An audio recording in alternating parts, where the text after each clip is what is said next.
So our first step will be setting up our environment for learning Windows Server. We're going to be setting it up on a virtual machine. A virtual machine is a separate operating system that runs independently but side by side with your host operating system. It uses your computer's hardware, but any changes made within a virtual machine will not affect your host operating system. To do this, we're going to use a software called VMware Workstation. Now, there is a paid version of VMware Workstation, but we're going to be using the free trial in order to set this up. There are other software packages out there that allow you to do the same thing, like VirtualBox, but we're going to be using VMware Workstation. You can access VMware Workstation by going to vmware.com, Products, Workstation. We're going to select Try for Free, and I'm running Windows 64-bit, and so I'm going to hit Download. Once the download is complete, we'll open up the installer.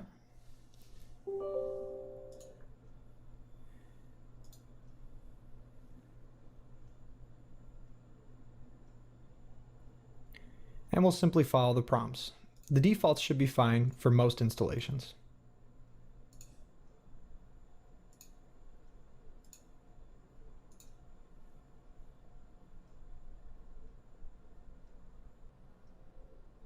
Once the installation is finished, we'll click Finish, and we'll open up VMware Workstation.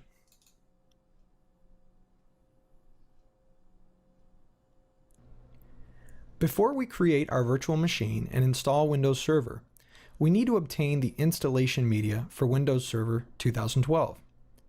Normally, when you install Windows or Windows Server, you can use a bootable CD, DVD, or USB drive. For our purposes, we're installing on a virtual machine, so we'll require a special file called an ISO file that will allow us to install Windows Server 2012 as if we were using an installation disk. To get this file, we're going to obtain an evaluation copy of Windows Server 2012. To do that, we're going to head over to the Microsoft's TechNet Evaluation Center. You can reach this at microsoft.com/en-us/eval-center. Click the Evaluate Now button and select Windows Server 2012 R2 or Release 2. In order to download our evaluation copy of Windows Server 2012, we need to have a Microsoft account. So I'll go ahead and sign in.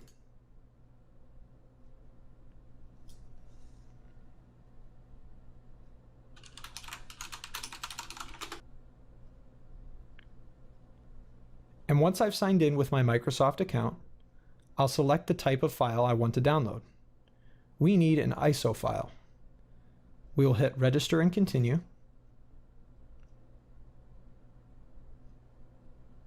And we'll fill in the information. Some of this information is not necessary. For instance, I can select Other for my role in my company or organization. We're just using this as an evaluation. We do not need the System Center components. And if you'd like to sign up for TechNet's communication emails, you can check the box for subscribe. We'll go ahead and click Continue. And our download will begin. This is a larger file, about 4.2 gigabytes, so it may take a little while to download. Feel free to pause the video if you're following along, and we'll pick back up as soon as the download is finished. Now that our download has completed, I've gone ahead and moved the file to my desktop. Let's open back up VMware Workstation, and we'll click Create a New Virtual Machine. We're going to use the typical configuration, and we'll select Installer Disk Image File. And we'll select our Windows Server ISO that we downloaded. We have the option of changing our virtual machine name and selecting a location for the files for the virtual machine. Now keep in mind that you'll need enough storage space to handle approximately 60 gigabytes, which is the default. Here we can change the maximum hard disk size. If you don't have enough space for the 60 gigabytes, you can turn this down, but it is recommended that you stay above 40 gigabytes. I'm going to leave it at the default. Before we start, we'll uncheck the Power On Virtual Machine after creation and click Finish. Now our virtual machine is set up and it's ready to install Windows Server. Alright, we've set up our virtual machine and we've installed our ISO into the virtual CD drive of our virtual machine, and now we're ready to power on and install Windows Server 2012. So go ahead and select your VM that you made and click Power On this virtual machine.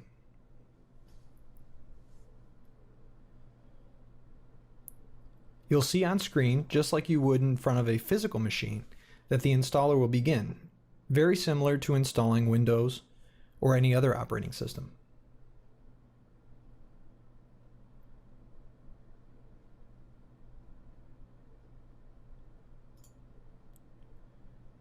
We'll select our language and keyboard and then click Install Now.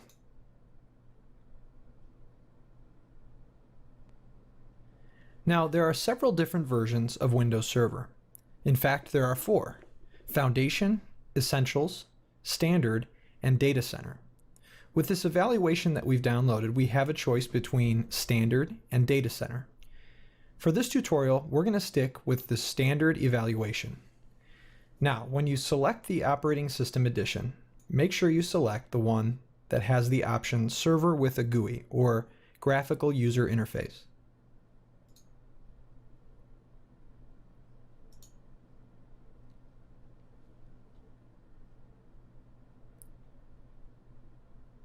You'll be presented with the license terms for Windows Server 2012. We'll accept those and click Next. We're not doing an upgrade, obviously, so we're going to install Windows only. And you'll see that we have one virtual hard drive available to us. We'll go ahead and click Next.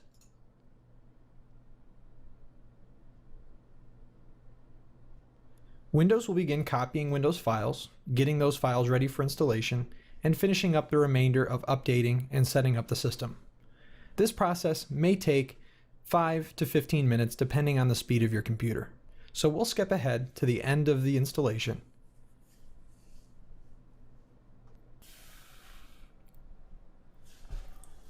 Once the installation has finished, the computer will automatically restart. If you were installing this on a physical machine, it would also restart.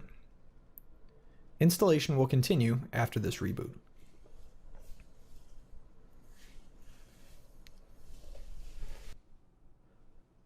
Once the computer has restarted, you'll be prompted to set up the built-in administrator account. I'll type in a password and click Finish. Now that Windows has been successfully installed and I've set up my built-in administrator account, I'll press Ctrl-Alt-Delete to sign in. In VMware Workstation, Ctrl-Alt-Delete won't work, so you'll press Ctrl-Alt-Insert. On a physical machine, you would press Ctrl-Delete. I'll type in my password that I set up for my account, and I'll be signed in. The Server Manager window will open, giving me an overview of my server. From here, we've successfully installed Windows Server onto a virtual machine, and from here we can begin to set up our environment. Now that we have a working Windows Server 2012 installation, our next step is to create a Windows domain. Well, what is a Windows domain? A Windows domain is a computer network where user accounts, computers, and resources, and the security for all those things are stored and defined on one or more servers that are called domain controllers. Users and computers on the domain are authenticated through the domain controllers, and the permissions to the resources are based on user accounts and the groups that contain user accounts. So with that information in mind, it's time to set up our Windows Server as a domain controller and create our first domain. For the remainder of this course, I'm going to be using VMware Workstation in full screen mode. At the very top of the window, you can see the Enter Full Screen Mode button. To exit full screen mode, simply move your cursor to the top and click the full screen mode button again.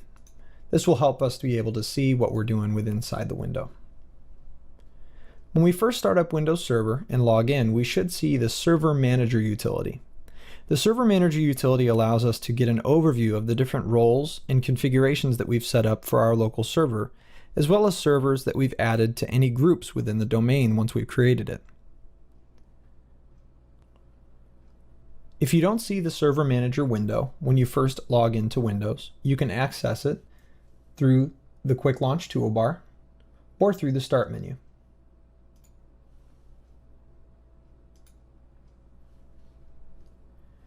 There are some preliminary steps that we need to set up in order to make our domain controller active and working properly.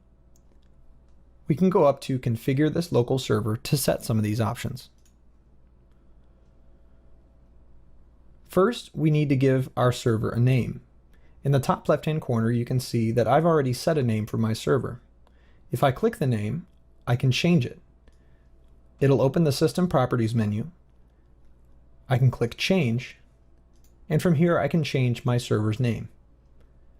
Once I click OK and confirm my changes, I'll need to restart the server in order to save the change. We'll also want to make sure that Windows updates are turned on. The Windows Update settings, when you click them, will show you what your current settings are. I've already turned mine on, and it's always a good idea to keep your server up to date with the latest patches. This prevents any vulnerabilities or any bugs from occurring that would impact user experience. We'll also want to make sure that our time zone and our time are set correctly. I prefer setting up an internet time server so that Windows can sync with an external source. There are some built-in options for time servers, which you can use, or you can use one of your own if you're familiar with the protocol. I also want to make sure that my time zone is set correctly.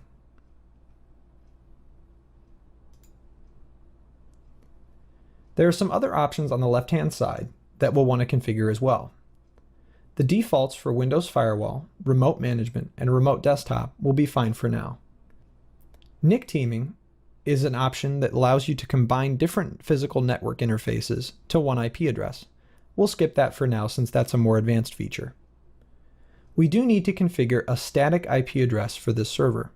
Since it's going to be a domain controller, its IP address must not change. If it does, that could cause some problems in the future. So let's go ahead and configure a static IP address now. When we click our current configuration within Server Manager, we will be presented with a list of our current Ethernet adapters. This server only has one since that's what we configured as a typical configuration in VMware. If I right-click this and click Status, and then Details, it'll show you the current IP address and IP settings that have been given by the DHCP server built into VMware. We need to change this so that this information is static and will not change. So I'm going to make a quick note of my IP address, my gateway, as well as the DNS server. Now I'll go into Properties, open up IP Protocol version 4, and instead of Obtain IP address automatically, I'll use the following IP address and enter that information I took from before.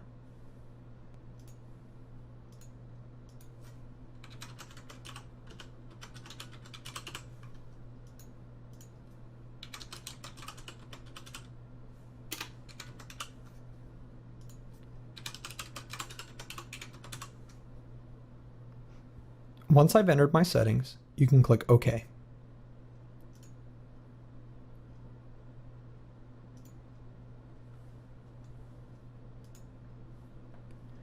Now we've prepared our server with the basic settings that will allow it to become a domain controller. Let's go back to the dashboard on Server Manager and click Add Roles and Features to add the Active Directory Domain Services role. The Add Roles and Features wizard will appear, and we can click Next. The Active Directory and Domain Services role is a role-based and feature-based installation, so that default setting is perfect. If we have multiple servers in our pool, which right now we only have one, we can select it and install roles to different servers, but we're going to install this one locally.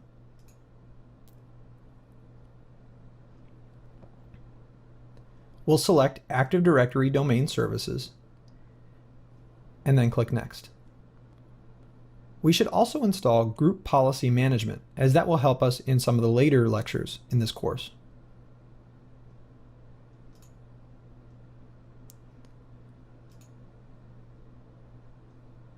Then we'll click Install.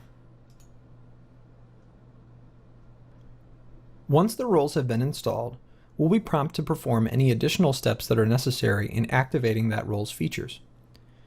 In this example, we're setting up a domain controller, and we need to take advantage of the Active Directory Domain Services, so this server needs to be promoted to a domain controller. The Active Directory Domain Services Configuration Wizard will open. We'll first be prompted to select a deployment operation. You'll see three options. You can add a domain controller to an existing domain, add a new domain to an existing forest, or add a new forest. This is a new term, forest. What is it? A forest is simply a group of domains. If you remember from the beginning of this lecture, a domain is a computer network where the domain controller houses all of the user, computer, and resource information in a local directory. A forest is simply a group of domains where there are separate groups of domain controllers, and all of that information is controlled on an individual per domain basis, but all belong to the same forest. We don't have a forest yet, so we need to create a new one. We'll be prompted to enter a root domain name. Now, when you hear the word domain name, you may be thinking of something like google.com or yahoo.com.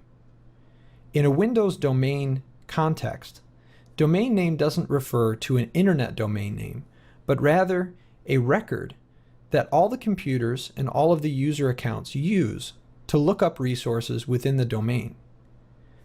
I could enter something like google.com as my root domain name. However, anytime somebody within the domain tried to access something with the domain name google.com, the computer would think that that is a resource within the domain.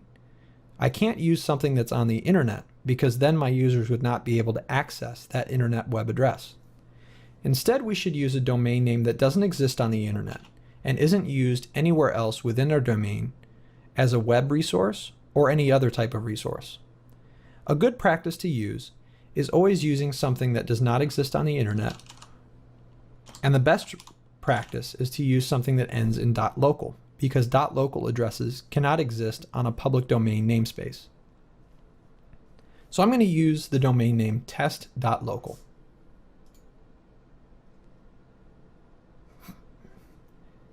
Next, we'll set our forest and domain functional levels. The functional level of a forest or a domain is simply a set of features that is allowed on that domain as a whole. This is mainly controlled by what versions of Windows Server are active domain controllers within your domain. For example, if all of my servers within the domain were Windows Server 2012 R2, then I could easily set my forest and domain functional level to Windows Server 2012 R2. There are additional considerations to make if you're using older versions of Windows Server. Your forest or domain functional level may need to be set lower. Since this is the only domain controller in our domain, the default works just fine. We're also asked to specify this domain controller's capabilities. We want this domain controller to be a DNS server. We'll describe more about DNS servers later, but basically it's simply a record of all the computers and devices within the domain network and their IP addresses that are associated with them. A global catalog is simply a record of all of the resources that exist on the domain controller and are advertised to all the users and computers based on their permissions. The primary domain controller that we're setting up now has to be a global catalog because it's the first domain controller. You'll also see that the read-only domain controller is grayed out and you cannot enable it. This is because the first primary domain controller is being set up and needs to be writable. Later, you could set up a domain controller that is read-only for special purposes. Lastly, we need to set up a Directory Services Restore Mode password. DSRM is a tool that's used to recover directory services and directory information in case of a disaster. So we'll set up a password for that now. Make sure you note this down in case you ever need it in the future.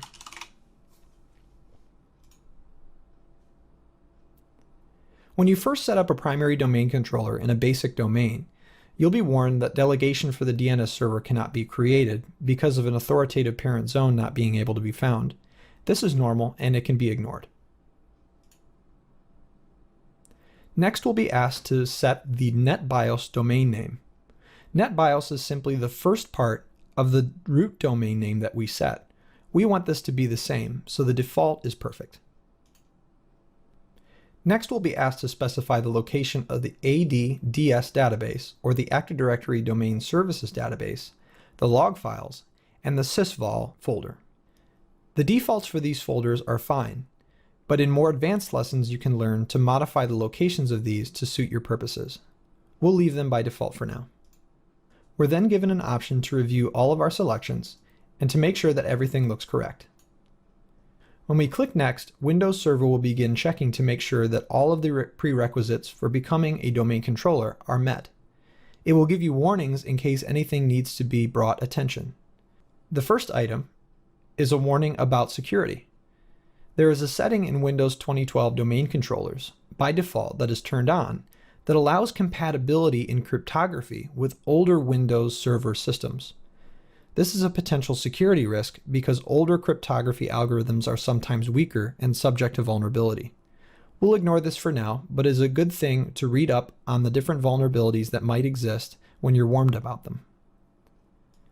We'll also see that the warning we got earlier about DNS server is showing up as well. As before, this warning can be ignored. We'll see that all of our prerequisite checks have been completed and they have all passed successfully. We're ready to upgrade this server and promote it to a domain controller.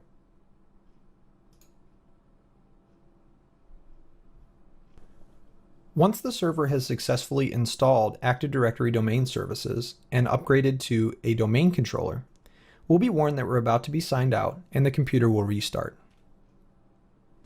Once our server has restarted, it is now a primary domain controller on the test domain. We can now log in as our administrator account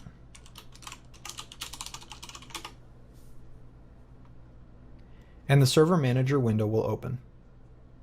From here we can configure our domain services and add other roles and features onto our domain controller. At the very bottom of your server manager you'll see that AD/DS has been installed, as well as DNS and file and storage services. In the next few lectures, you'll learn how to configure these services as well as add others. So now that our server is now a domain controller and we've installed Active Directory Domain Services, we now have to configure Active Directory. Well, what is Active Directory? It is the foundation of the Windows domain. It's essentially a catalog of all the registered objects in the domain, and it provides authentication services and security principles that allow those users and computers to access the resources that they've been granted permissions to. So we're going to start with a real-world scenario. We're going to provide some realistic examples of how Active Directory might be set up, and we're going to go through and actually configure it as if we were starting fresh for a real business. So we're going to be working with the imaginary CarMax dealership. It has one headquarter location and two sales locations. The headquarters has an administrative department, accounting, and HR, and then the two locations have sales staff, mechanic staff, and management. So we're going to go into Active Directory, set up these different objects, and go from there. So back in our server with the Server Manager window open, we'll go up into the top right-hand corner to Tools. Then we'll click Active Directory Users and Computers to open that snap-in. On the left-hand side of ADUC, or Active Directory Users and Computers, you'll see our test.local domain. If we expand that, we'll see some of the built-in OUs, or organizational units, that come by default. Now, when we're structuring Active Directory, my rule of thumb is always to start with the biggest organizational unit I can think of, and then work my way smaller. So with our example business, we want to start with the biggest division or biggest organizational structure unit that we can think of and then work smaller. So for our business, We'll start with our 3 locations. We've got a headquarters and 2 sales locations. So with our domain selected, we'll right-click in the middle of the screen, then click New Organizational Unit. And we'll give it a name. For instance, Headquarters. And we'll repeat that step for the other 2 locations. Now before I click New, I have the Headquarters OU selected. So right now I'm creating new objects within this OU. If I want to create an OU inside the root domain, I'll have to click that first. So I'll create 2 more organizational units, and we'll call our 2 sales locations CarMax East and CarMax West.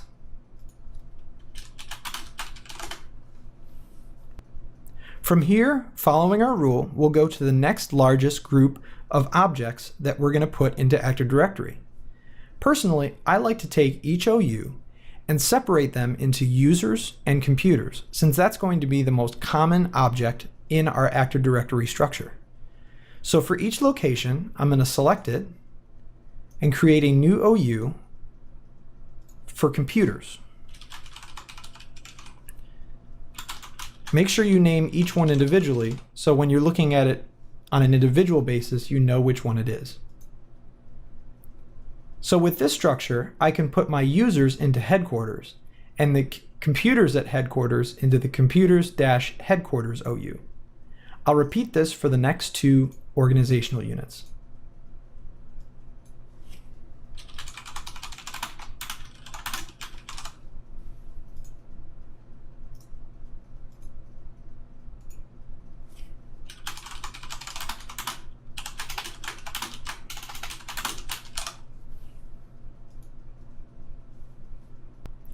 So now I have 3 OUs, our headquarters location, and our 2 sales locations, and a sub-OU for each one for the computers at that location. I'll put the users and the user groups in each location. So starting with headquarters, we want to create our next smallest item.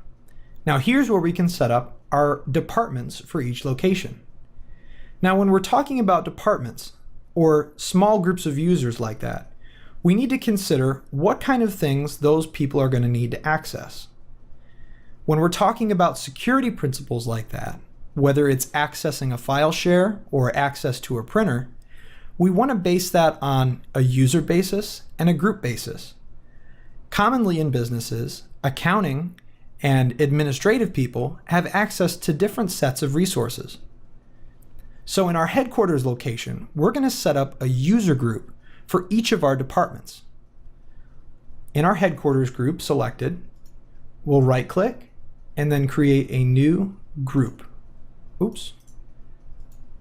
New group. We'll give the group a name.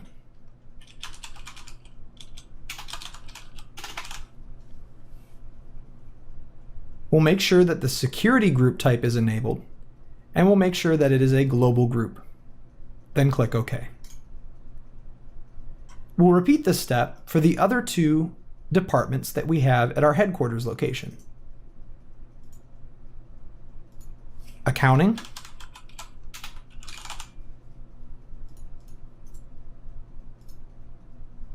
and HR.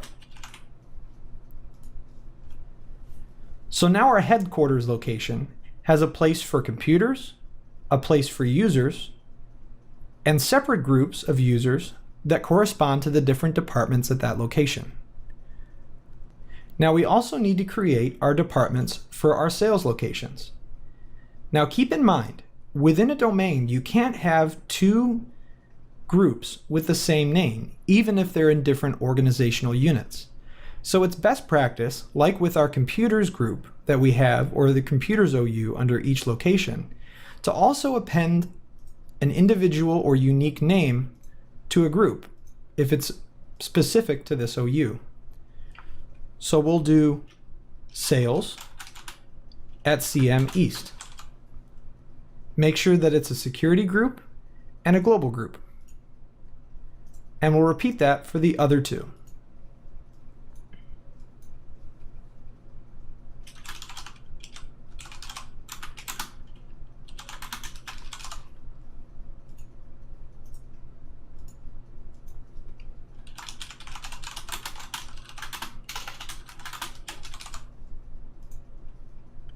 So now I have 3 user groups at that sales location, and since none of them have just the management, mechanics, or sales name, I can create the other 3 groups with CM West, so there's no conflicts.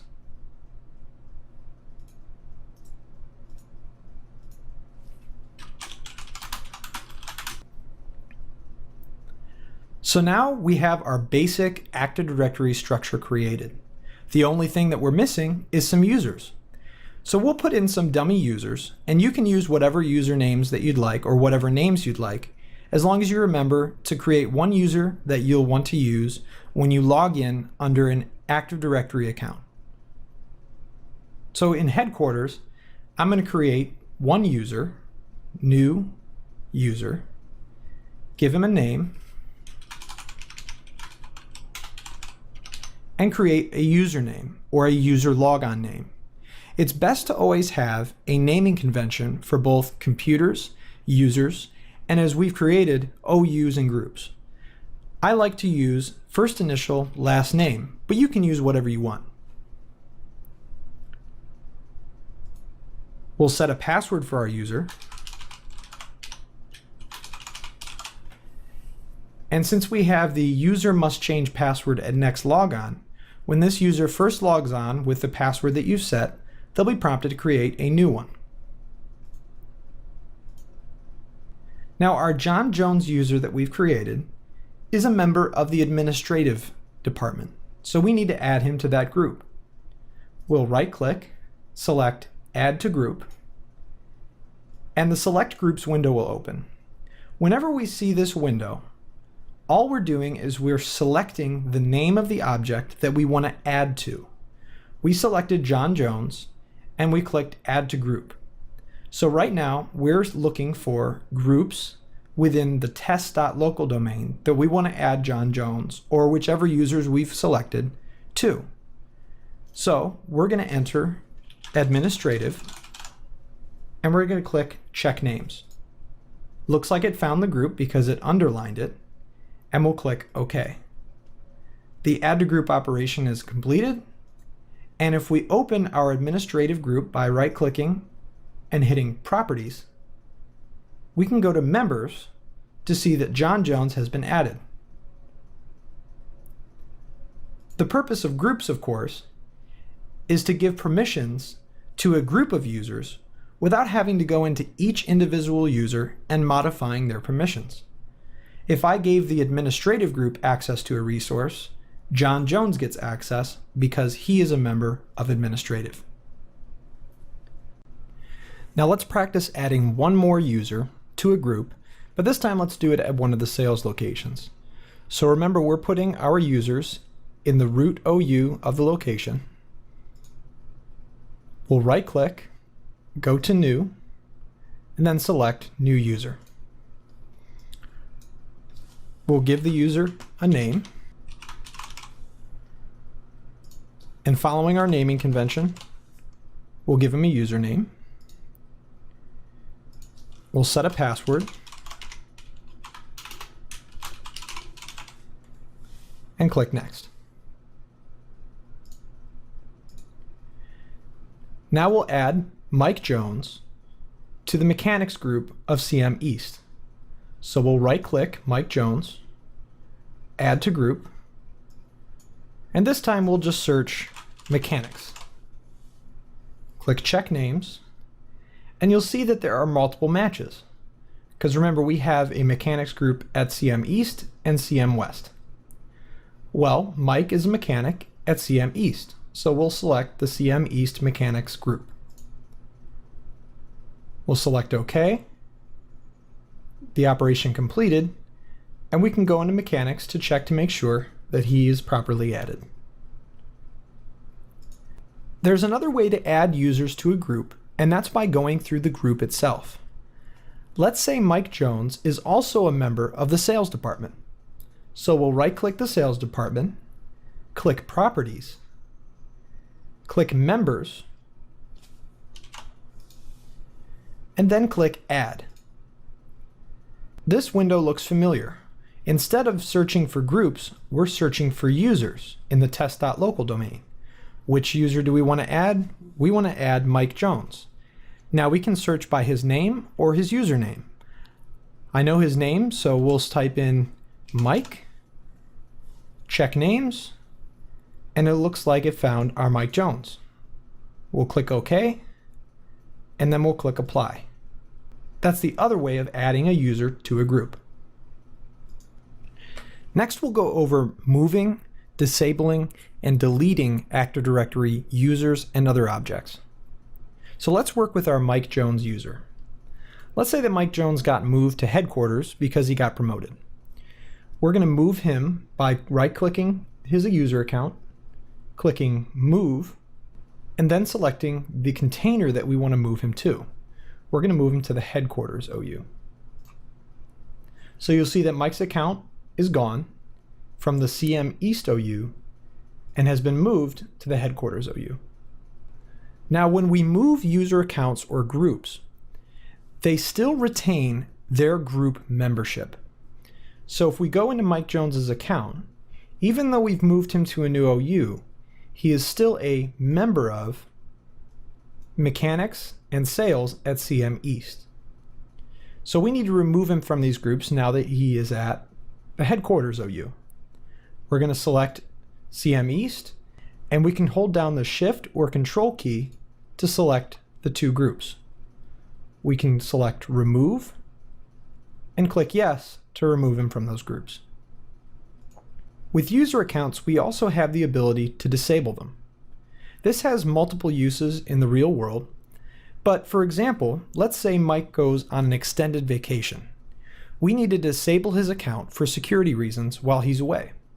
We can right-click his account, then click Disable, and it will confirm that we've disabled the account. On the left-hand side, we can see that his account has a downward-facing arrow indicating that his account has been disabled. When an account is disabled, that user will not be able to access any resources, and if they're connected to the domain network, they will not be able to log in. We can enable Mike's account by right-clicking, then clicking Enable where the Disable button used to be. When you need to delete a user or a group or any other Active Directory object, you can simply right-click the object, then click Delete. It will confirm your selection, and the object will be deleted. Lastly, we'll go over several more options we have with modifying users and several of the actions that we can take with their accounts. If we look at our John Jones user, we can right-click and we get several options we haven't gone over yet. For instance, we can copy, which copies John Jones's account and all of its settings into a new account, allowing you to rename that new account and model a new user after John Jones. We can reset John's password, enabling him to change it again after he logs on the next time. If we go into the Properties page of a user, we have several tabs where we can edit the user's information, like address, account settings, profile options, as well as a variety of other settings. The most commonly used tab in the User Account Properties page is the Account tab. Here we can change the user's username or user logon name. We can unlock or lock the account, and we can make some changes to the account options.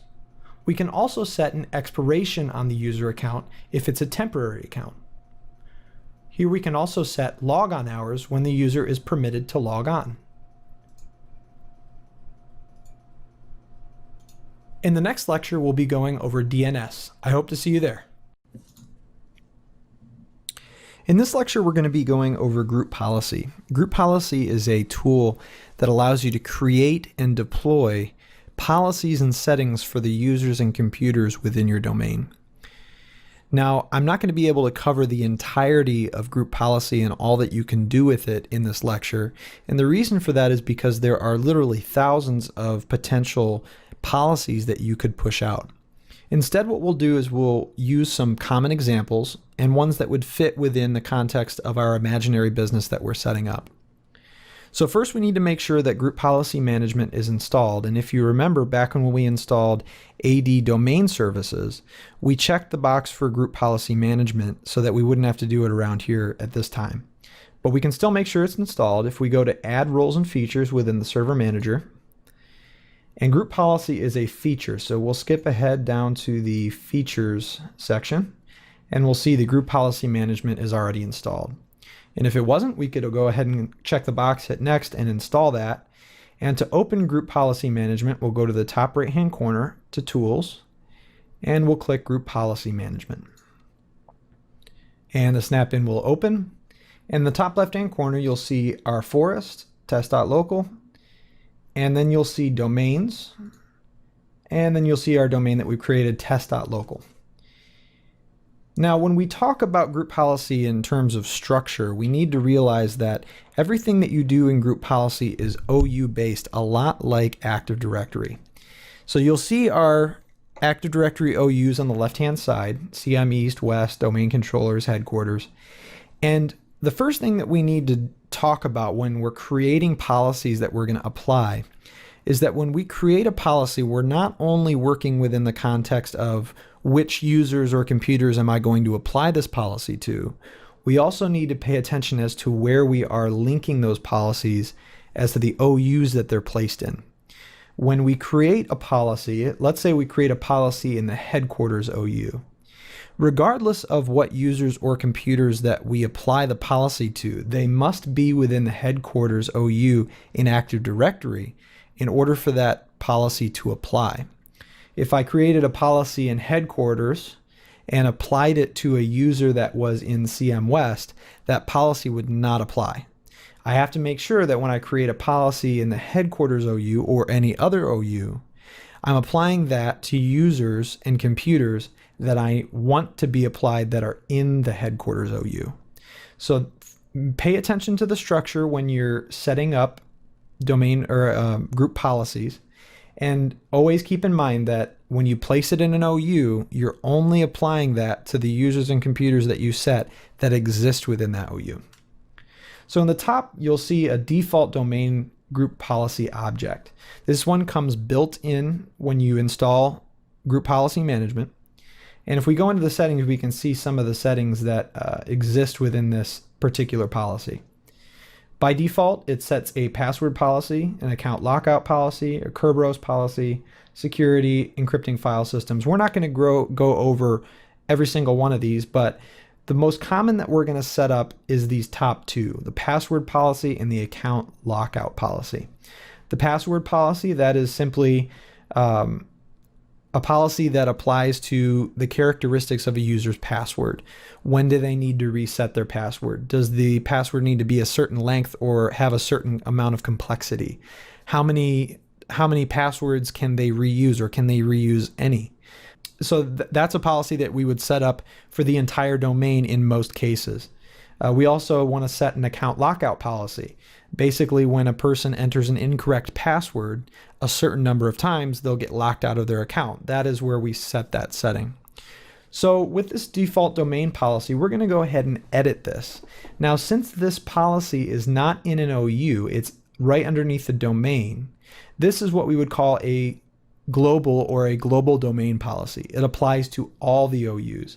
If you place a group policy object within an OU, it only applies to that OU.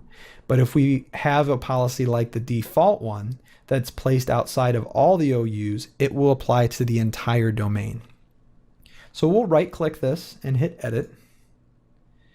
And then the group policy management editor will open. This is where we can edit this particular group policy object. And you can see its name right here at the top. So if you ever don't know which, or if you ever forget which one you're working with, that will be the name of the policy you're working with.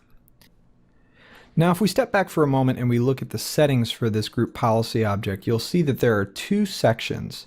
One is the computer configuration and one is the user configuration. And we can see that also in the group policy management editor for this particular group policy object. You'll see a section for computer and user. And the difference between the two is that there are certain policies that apply to users, certain policies that apply to computers. And as you get more familiar with group policy, you'll you'll start to remember where things are located. Certain policies would only apply to that user account, or certain policies would apply to the whole computer.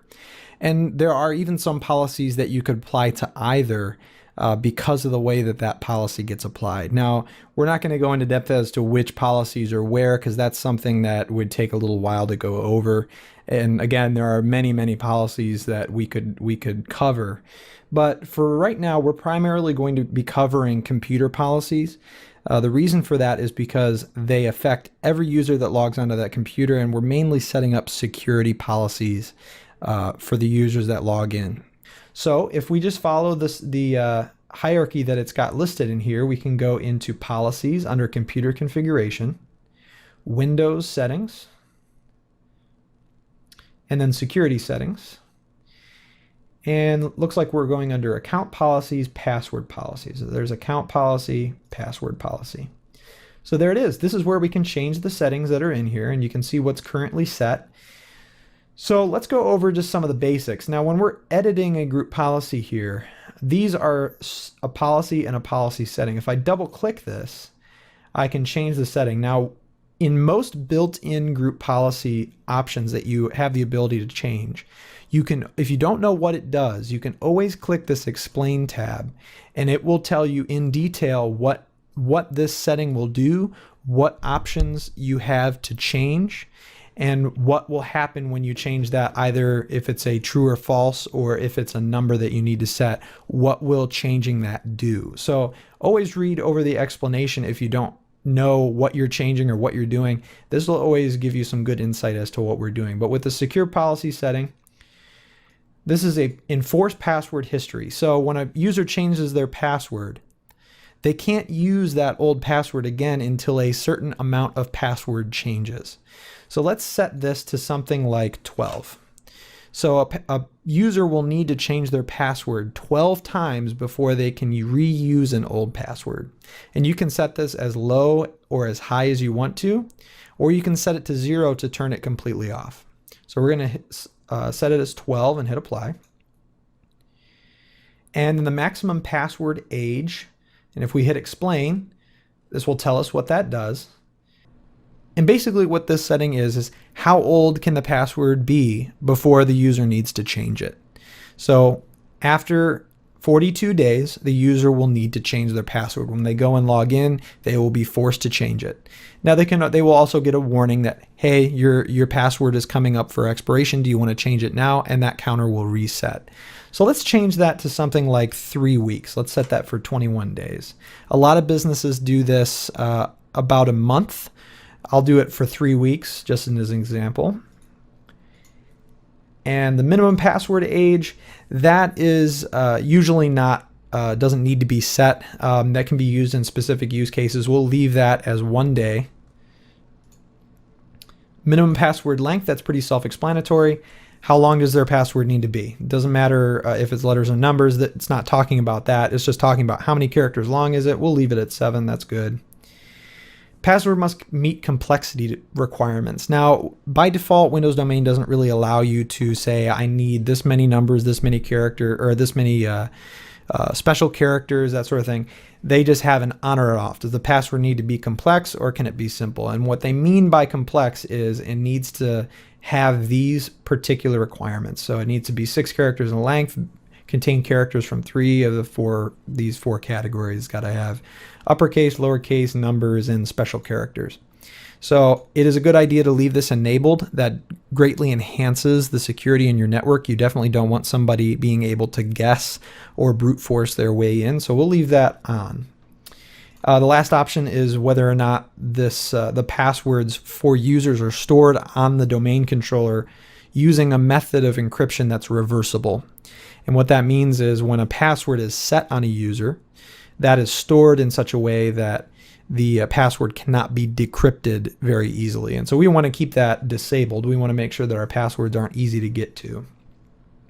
So that's it for the password policy. Let's go to the next one, account lockout policy. That's just below that. So account lockout duration. Now what this is how long is the user locked out if they get their password incorrect so many times. So we're going to define this. If we check the box, and now normally it's undefined, and what that means is that the policy is simply turned off. So we'll go ahead and define this policy, and let's say we'll lock them out for 30 minutes. That sounds fine.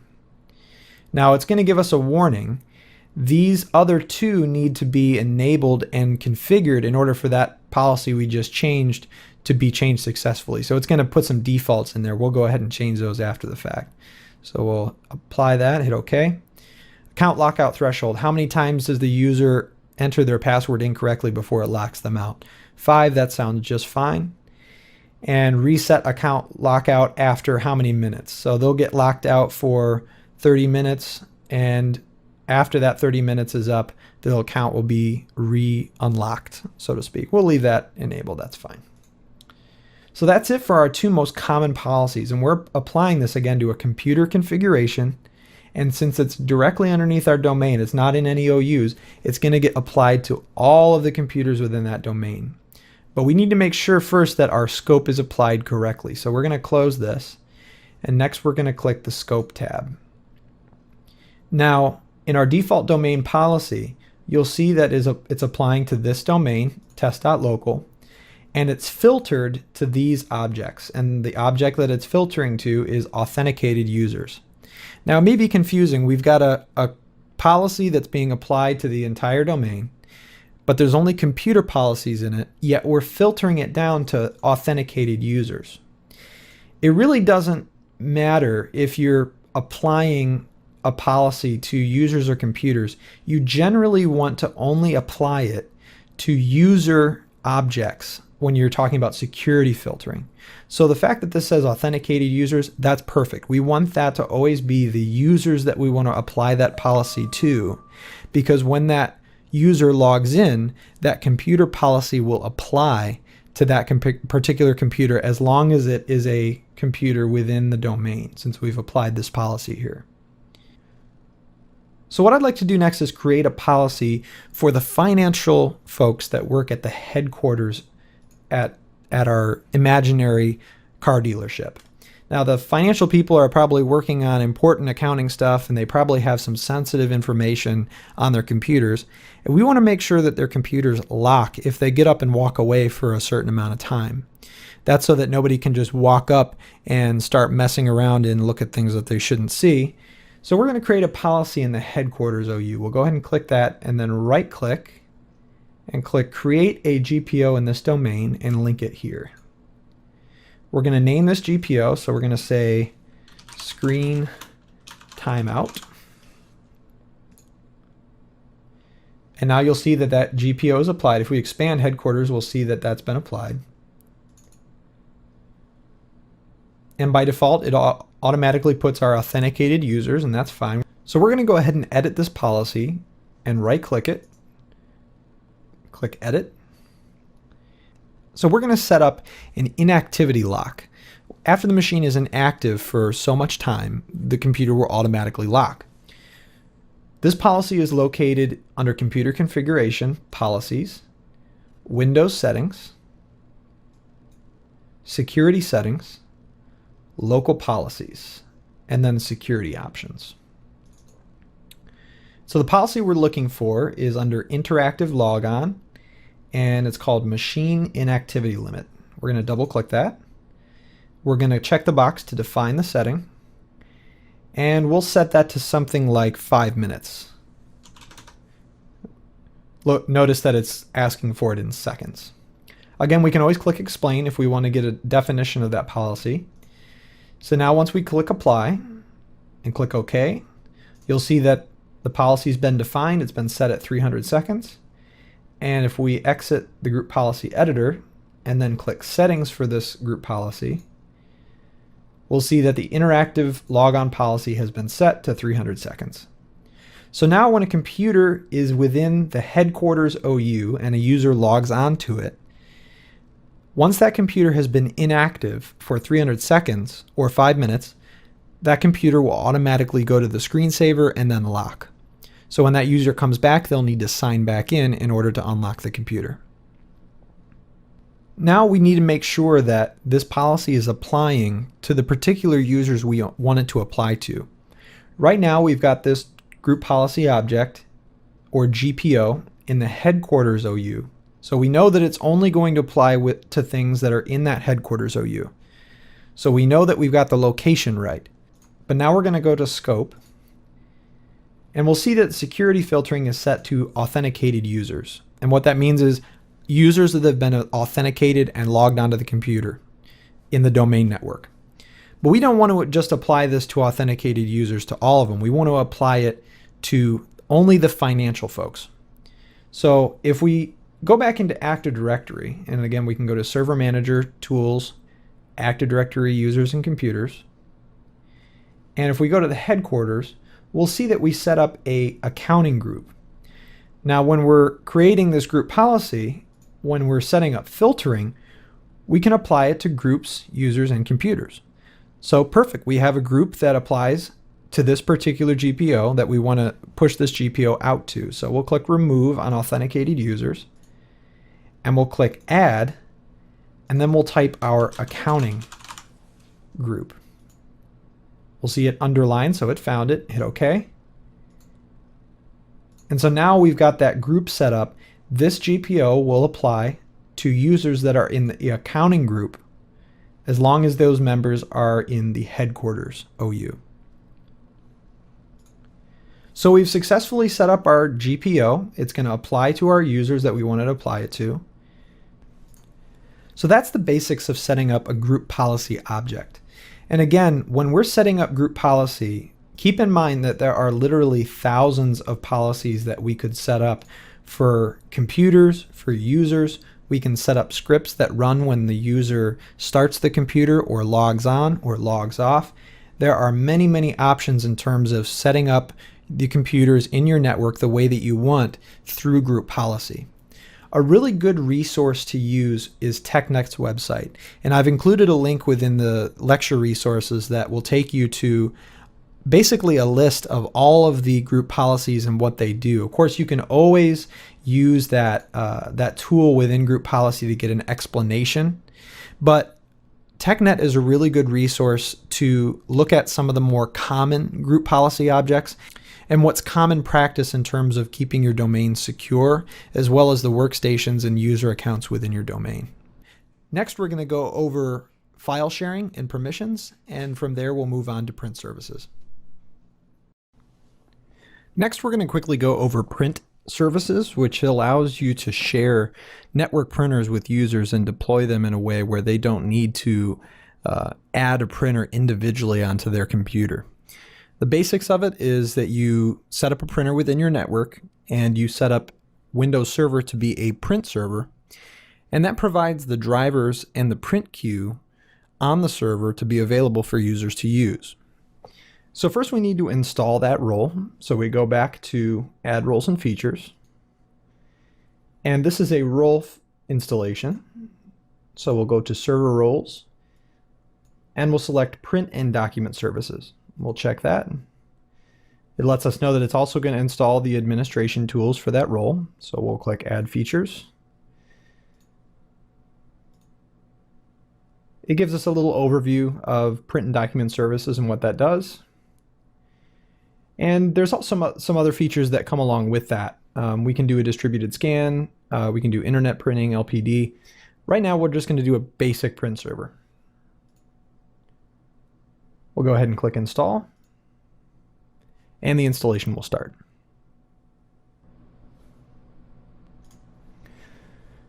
Once the installation is finished, we can click Close, and you'll see that the Print Services role has been installed.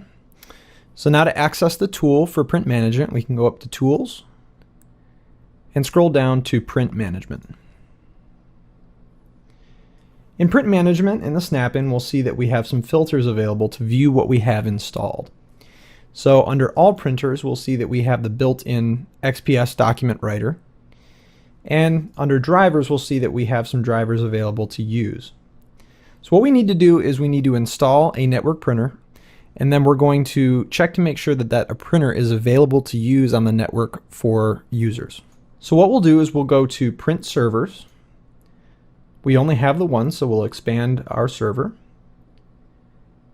And then we'll go down to printers.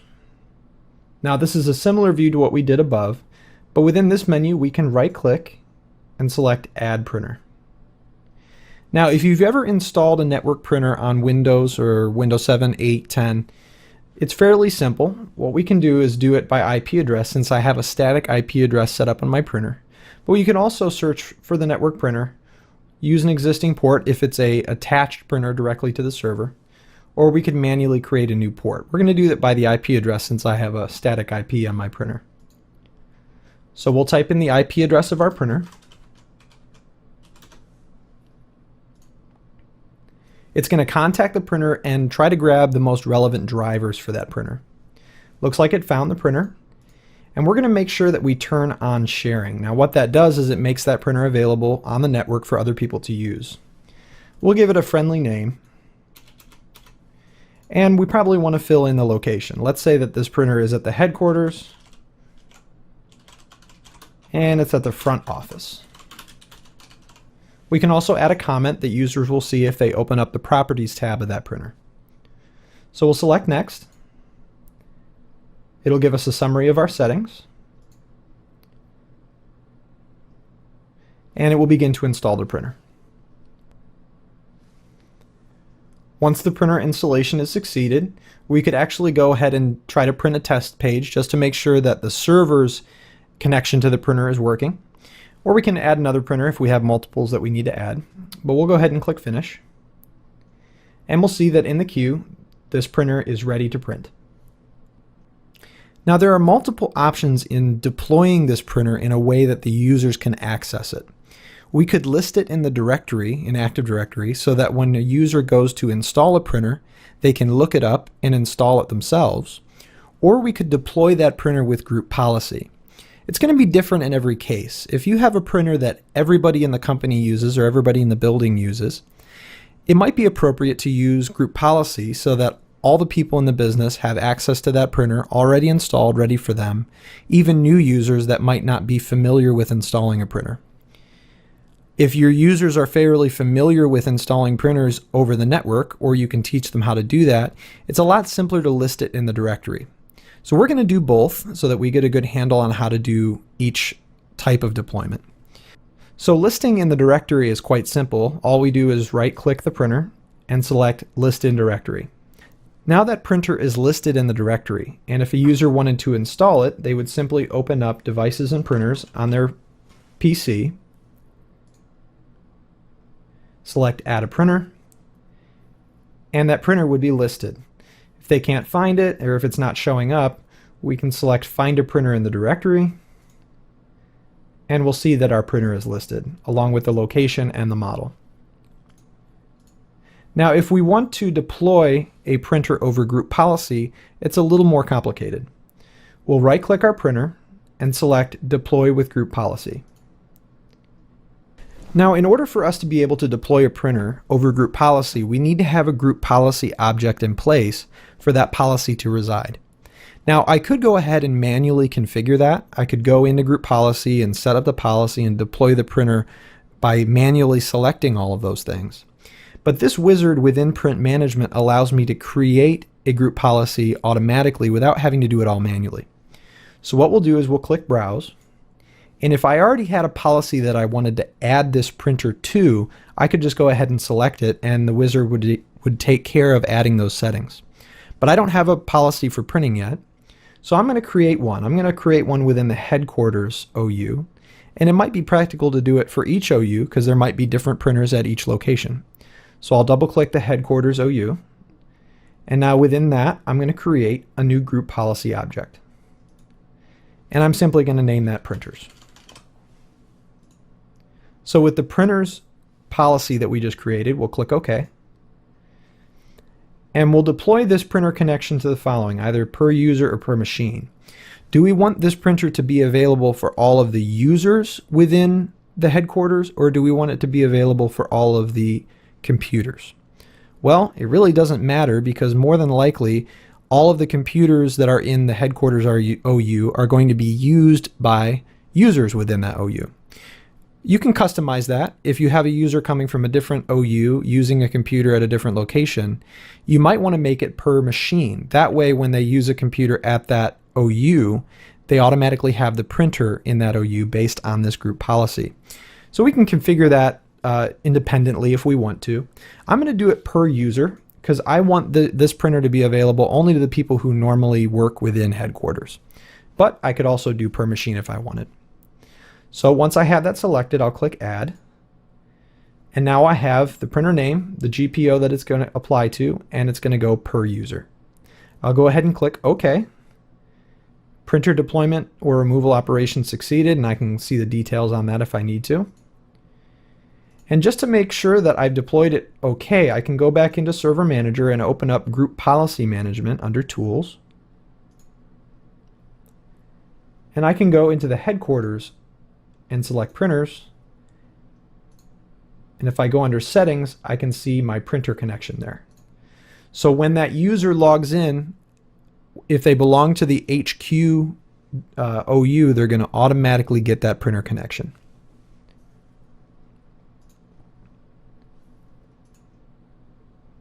One thing to consider when you're setting up a print server is that when users go to install a printer that they don't have drivers for, the server will try to advertise drivers to that computer, and the user will have the choice to accept the drivers that the server is presenting to their computer.